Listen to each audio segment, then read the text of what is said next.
Hi guys, Mostly Roaming අපේ YouTube channel එකට හැමෝම සාදරයෙන් පිළිගන්නවා. ඉතින් දැන් කාලයක්ම ලංකාවේ travel කරපු නිසා යනවා අපි international tour එකක්. හරි. අදින් පටන් ගන්න Thailand vlog series එක. මම ඔයගලන් එක්ක කරගන්නම්. දැන් airport එකේ flight එක තියෙන 11ට. මම ඔයගලන්ව board වෙලා හම්බෙන්නම්. කොහෙද යන්නේ? යනවා තායිලන්ත යනවා. අපි තායිලන්ත යනවා. ෆ්ලයිට් එකට බෝඩ් වෙන්න යන්නේ. තාත්තා තාම හොයාගන්න පිටිපස්සෙන් එනවා.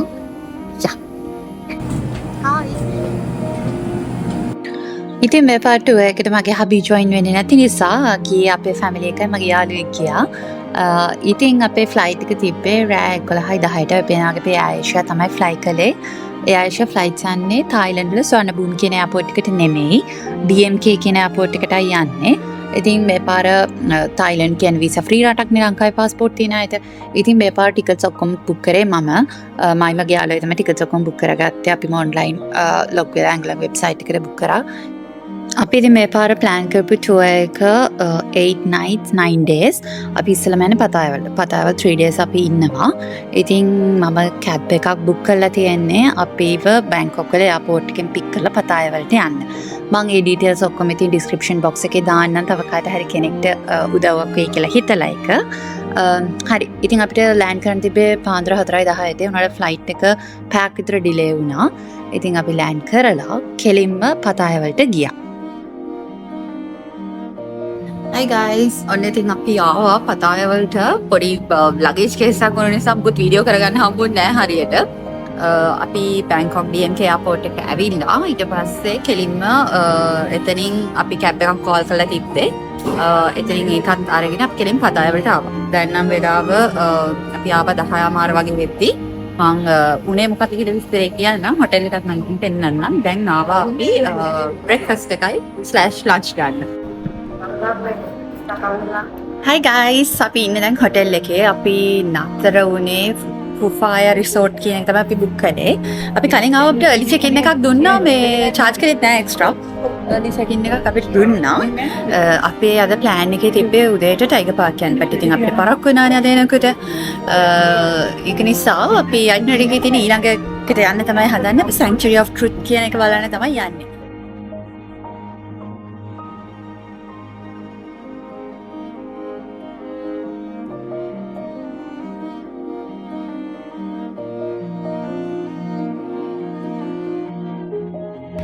ඉතින් අපි හොටෙල් එක බුක් කරේ අගෝඩා එකෙන්. කුෆායා රිසෝට් තමයි මේකේ නම. අපිට වුණා මේක ඔක්කොම ටැක්ස් ඒවා මේවා ඔක්කොමත් එක්කම එක රූම් එකක් 9000 something bed and breakfast දවසකට. ඉතින් අපි කට්ටියක් ආපු නිසා අපි රූම්ස් 3ක් බුක් කරා. අපි ඔක්කොම payments කළා කලින්ම payments කළා ඔක්කොම කළා ආවේ. ඒකට ප්‍රශ්නයක් නැති එක confirm නිසා රූම් එක අනිවාර්යෙන්. ඉතින් ආවට පස්සේ අපි සාමාන්‍ය check-in තියෙන hotels වල දෙකටනේ. ඉතින් මම කෝප්‍රත් email එකක් දාලා early check-in එකක් request කරලා තිබ්බේ. මේ මෙහෙම අපි උදේම එනවා කියලා. මම ඇවිල්ලා නම කිව්වට පස්සේ මෙහෙම reservation එක තියෙනවා කියලා මුකුත් ප්‍රශ්න අහුවෙත් නැහැ. කෙලින්ම keys ටික දුන්නා. අපි එද්දි 10:00 මාරට විතර ඇති. කියන අපිට 12:00 එකමාර පැය 4කට විතර කලින් rooms හම්බුණා. touristලා යනවා. හායි. දැන් යන්නේ කොහෙද කියලා දන්නවද මේ? දැන් යනවා මියුසියම් එකක් බලන්න. මේක හැරෙට වොයිස් රෙකෝඩ් වෙලා නැහැ. ගින්ද මම මේක වොයිස් ඕවර් කරන්න මේ ක්ලිප් එක. ඉතින් අපි මං කිව්වා වගේ grab එකෙන් කැබ් එකක් දාගෙන අපි වෑන් එකක් දාගත්තේ 5 දෙනෙක් ඉන්නේ හින්දා අපි දැන් මේ Sanctuary of Truth එකට යන ගමන් ඉන්නේ. අපිට යන්න සාමාන්‍ය පැය භාගයක් ගණන් 40ක් වගේ ගියා. ගිහිලා අපි Klook එකෙන් ටිකට්ස් ඔක්කොම කලින්ම බුක් කරලා තිබ්බේ. බාත් 450ක් වුණා එක්කෙනෙක්ට. ඒ කියන්නේ ලංකාවේ සල්ලි වලින් රුපියල් 4500ක් වගේ වුණා ටිකට් එක එක්කෙනෙක්ට. Hello vlog. Hi. Thank you. හරි අපි ආව Sanctuary of Truth එකට. දැන් අපිට golf cart එකක් දෙනවා කියලා කිව්වා senior citizen ලා ඉන්නවා කියලා. අපි දැන් senior citizen ලා. අපි cart එකේ යා. අපිට එතකොට බෑන්ඩ් එකක් දැම්ම වෙන බෑන්ඩ් එක. දාලා දැන් අපි golf cart එක එක්කන් යනවා. senior citizens ලා ඉන්නවා golf cart එක දෙනවා ඒකට. ඉතින් අපි ඒකේ යනවා දැන්. වී පොයින්ට් එකට. එතනින් තමයි guided tour එක පටන් ගන්නෙ. 4:20ට තියෙනවා කියලා කිව්වා guided tour එකක්. තාම 4:10 වෙලාව.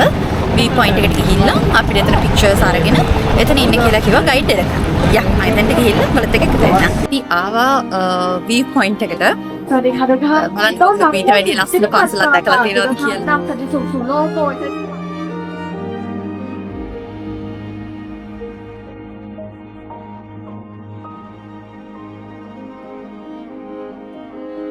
tour එක පටන් ගන්නකන් ඉන්නේ. දැන් යනවා අපි. මේ පල්ලෙහෙන් යන්න ඕනේ මේ පැත්තෙන් අර කට්ටිය බහලා යන්නේ. เครื่องดื่มสัตว์เลี้ยงทุกประเภทเข้าไปภายในอาคาร ඔන්න guided tour එකට යන්නේ. ใจอย่างสุด හරි. අපි ඒක 4:20ට පටන් ගන්න තම 4යි වෙලාව. ඉතින් දැන් අපි එතනට වෙලා තව ෆොටෝස් ටික අරගෙන යා අයිතර ඊළඟට පෙන්නන්න.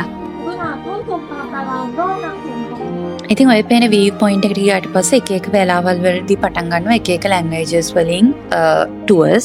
අපි ගියේ English tour guide කෙනෙක් එක්ක.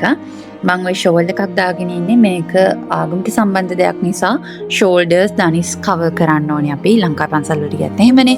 එතකොට ඔය safety helmet එකක් දෙනවා අපි පරිස්සමට දාගන්න කියලා. මොකද continuously constructions යන නිසා ඇතුලේ.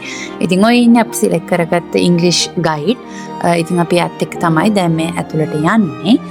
මේක ස්මාරකයක්. ඒ කියන්නේ බුද්ධ ආගම, හින්දු ආගම වගේ සේරම එකතු වෙලා හැදිච්ච ස්මාරකයක්. ඔය පේන මිනිස්සු ඒ ස්මාරකයේ ගාවට Sanctuary of Truth කියන එක ගාවට යනකම්ම ඔය අතරමඟ ඔය වගේ ලී කැටයන් කර කර ඉන්නේ. මොකද මේ ස්මාරකය හදලා ඉවර කරපු එකක් නෙමෙයි. ඒක continuously ඒගොල්ලෝ අලුත් වැඩියා කර කර අලුත් කර කර තමයි තියෙන්නේ ඔය වගේ ලී කැටයන් වලින්. ඉතින් මෙන්න මෙතන හදලා තියෙනවා Sanctuary of Truth එකේ ආකෘතියක්. මේ වගේ 10 ගුණයක් ඇත්ත එක්ක ලොකුයි කියලා තමයි ඉතින් මේ ගයිඩ් එක්ස්ප්ලেইন කරන්නේ. අපි යන් ඇත්ත Sanctuary of Truth එක බලන්න දැන්.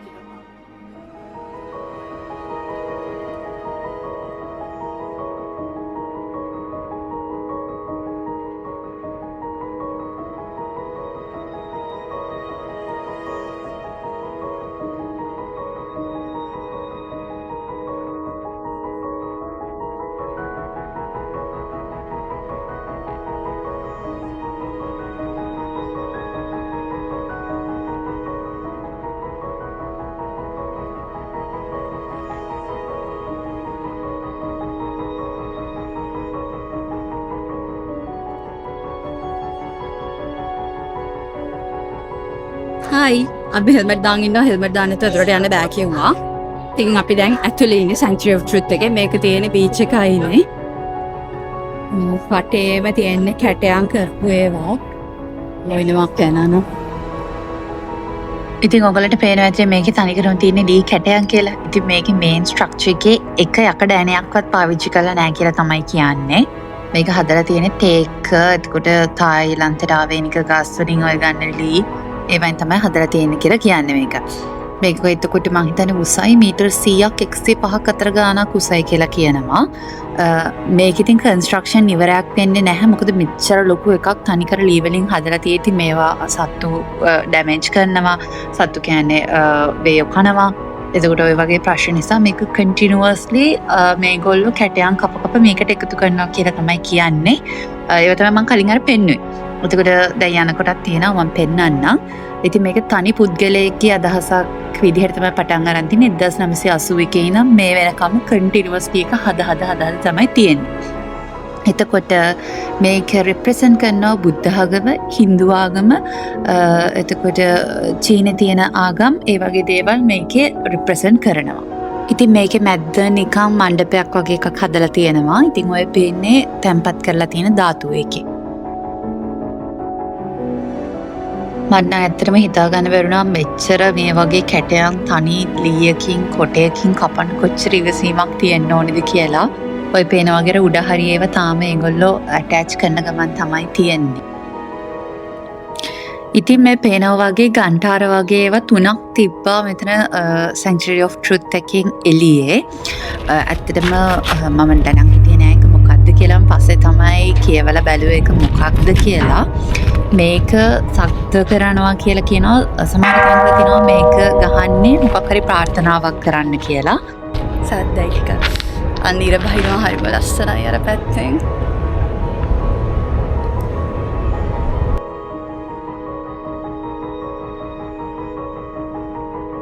දැන් මෙච්චරලා එක දිහා බලන් ඉඳලා මට මේ චොක්ලට් කන්න ඕනි කියලා හිතුණා. අර බලන්න චොක්ලට් පාටයි ඒක. අනිත් එකේ කැටයක් වල තියෙන නිකන් බෝල වගේ චොක්ලට් බෝල මතක් වෙන ඒවා.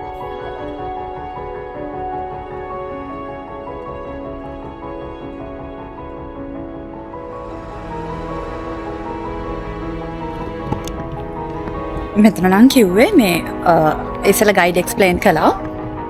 මේගොල්ලෝ කරන්නේ ලොග් එක අරගෙන ඒ කියන්නේ කොටයන් අරගෙන ඉස්සෙල්ලා මේකේ ඇඳලා ඊට පස්සේ තමයි කියලා කිව්වා මෙන්න මේ වගේ කැටයන් නෙලන්න පටන් ගන්න. ඒගොල්ලන්ගේ ක්‍රාෆ්ට්ස්මන් ඇවිල්ලා ඒක ඉස්සෙල්ලාම අඳිනවා කියලා කිව්වා ලොග් එකේ. ලොග් එකේ කියන්නේ මේ ලී කොටේ ඉස්සෙල්ලාම කැට් නෙලන්න ඕනේ චිත්‍රය ඇඳලා ඊට පස්සේ තමයි කිව්වා නෙලන්න පටන් ගන්න. අද මට නම් හිතාගන්න බැ කොච්චර වෙලාවක් යනවද කියලා මේව ඉවර කරන්න. මාර ලොකුයි. මේ තියෙන්නේ ලොග්ස්. මේ වගේ අර විදිහට ඇඳලා මේ අර විදිහට ඇඳලා ඊට පස්සේ තමයි කිව්වා කපන්න. හරි. අපි එහෙනම් මෙතන පැය දෙකක් විතර හිටියා. අපි යම් දැන් එළියට. අපි ඉතින් හවස 6:00 විතර යනකම් Sanctuary of Truth එකේ හිටියා. මම ඔයගලන්ට බලන්න ෆොටෝස් ටිකුත් දාන්නම්. ඉතින් අද දවසේ මෙතනින් ඉවරයි. හෙට දවසම අපි රාමායන වෝටර් පාක් එකේ ඉන්නේ. ඉතින් ඔයගොල්ලෝ වීඩියෝ එකට කැමති වුණා නම් ලයික් එකක් දාන්න. තාමත් Mostly Roaming අපේ channel එක subscribe කරලා නැත්නම් එකතු වෙන්න. අපි ඉක්මනටම අලුත් vlog එකකින් හම්බෙමු. Thanks for watching. Bye bye.